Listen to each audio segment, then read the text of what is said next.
पाऊस काय लयच जोरात यायला लागला हवा. बाबासाहेब हाय मित्रांनो, आपण आलेलो आहे कासपठारामध्ये. कासपठारामध्ये सध्या साताऱ्यातून 22 ते 23 किलोमीटर आहे. तर इथून सगळं कासला रस्ता जातो. तर पाऊस असल्यामुळे आपण थोडं झाडाखाली थांबलेलो आहे. इथे पाऊस थांबला की आपण पुढे जाणार आहे. तर पुढची पुढे महत्वाचं म्हटल्यावर रेनकोट आणि स्वेटर घेऊन या. इथं ऊन पडलू तर खरं एवढा गारवा लागलाय ना खतरनाक. ही एवढं किलोमीटर मागे ऊन आहे आणि 1 किलोमीटर पुढे खूप मोठा पाऊस आहे. त्याच्यामुळे रेनकोट छत्री ही सगळी आमच्या साहेबांना काय रेनकोट घालून आलाय बघा. आणि मी बघा ही असं आलो अवघड केलाय. मला सांगितलं पण नाही येताना रेनकोट घेऊन ये म्हणून.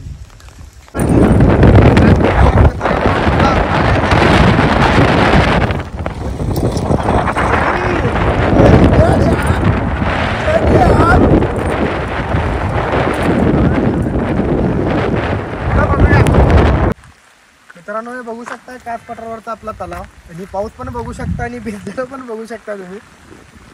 आणि मेन महत्वाची गोष्ट म्हटल्यानंतर ना तुम्ही कासपठारला आता येऊ नका, कारण पावसामुळे सगळी झाडे अजून उगलेली नाही. त्याच्यामुळे तुम्हाला मी पुढे दाखवतो की आता तलाव बघून घ्या. आपलं तलाव दाखवा.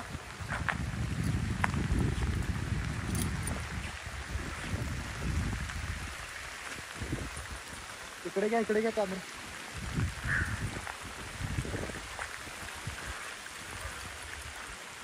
काय होतं पहिला हे असं फिरण्यासाठी वगैरे लोक येतात ना, त्यांच्यासाठी ते बसण्यासाठी फोटो वगैरे शूट करण्यासाठी. आता बसूया का आपण? बसा, तुम्हाला पोहता येत असेल तर बसा जाऊन तुम्ही. भारी वाटतंय ना एकदम.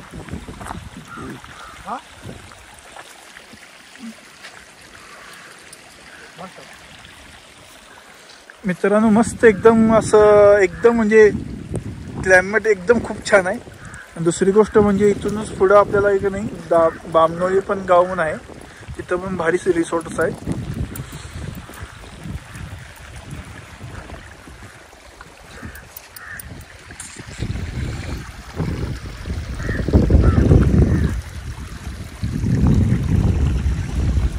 स्वर्ग आहे, स्वर्ग एक नंबर.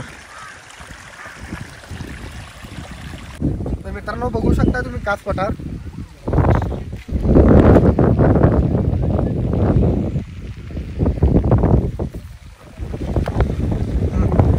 अजून तर काय फुलं इथं आलेलं नाही. तुम्ही कुणाचे ब्लॉग वगैरे बघून तुम्ही इथं येऊ नका.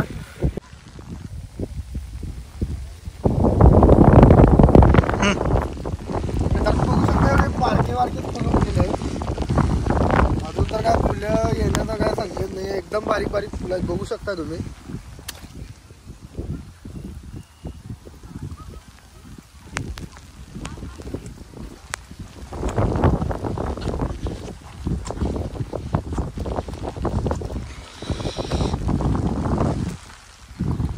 आता भेटू आपण दुसऱ्या ब्लॉग मध्ये. आणि कुठं जर तुम्हाला काय बघायचं असेल तर तुम्ही कमेंट मध्ये सांगू शकता. मी ती जागा एक्सप्लोर करतो.